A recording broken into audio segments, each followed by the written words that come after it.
So you're wondering, how did Blox Fruits go from this to this? Well, if you've ever played Roblox, you've likely heard about Blox Fruits. It's not the biggest and most popular game on Roblox, reaching over 1 million players. But if you've been around for a while, you would know it wasn't always this way. So how did it go from a small game on Roblox to the biggest game on Roblox ever? Well, it all started in early 2019, when a game called Blox Piece was released. Although it would become Blox Fruits, it's almost unrecognizable from the current game. It would quickly gain a small dedicated player base, but the game was obviously far from perfect.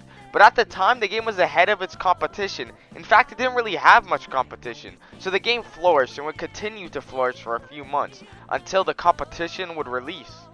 A game called King Piece, now known as King's Legacy, would come out a few months after Blox Fruits and offer real competition, and we would finally find out how Blox Piece would be able to compete with other good games.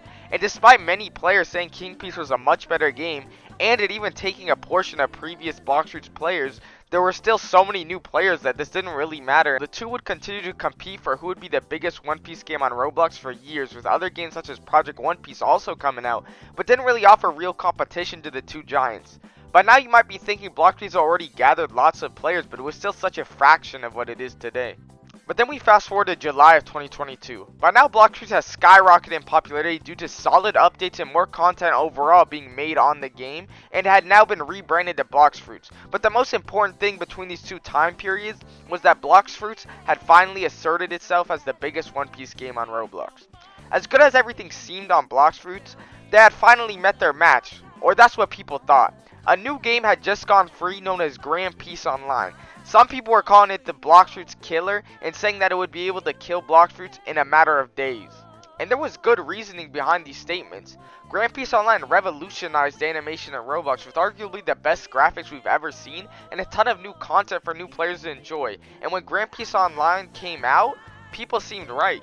Grand Piece was destroying Blox Fruits, having almost double its players, and it seemed like Blox Fruits was going to be thrown wherever Project One Piece went. But the unexpected happened. Grand Piece Online sold the bag. Grand Piece Online started falling off. It suffered from multiple problems such as lack of updates and missing community feedback, but what really killed it was it had no beginner friendliness that players were used to from Blox Fruits, and the server lagged so much that it was quite literally unplayable. And Blox Fruits couldn't have benefited off of this more. They saw the new players see what Grand Piece had and took the good parts of Grand Piece, such as their good graphics, and went and replicated them in their own game. They ended up getting a way better animation style, probably not better than Grand Piece, but essentially they were able to compete now, and they reworked all of their old fruits. And now that brings us to today. With over 1 million players enjoying Blox Fruits and all it has to offer, it's became the biggest game in Roblox history. Hope y'all enjoyed. I make content like this all the time, so if y'all would consider subscribing, I would appreciate it. Thank y'all.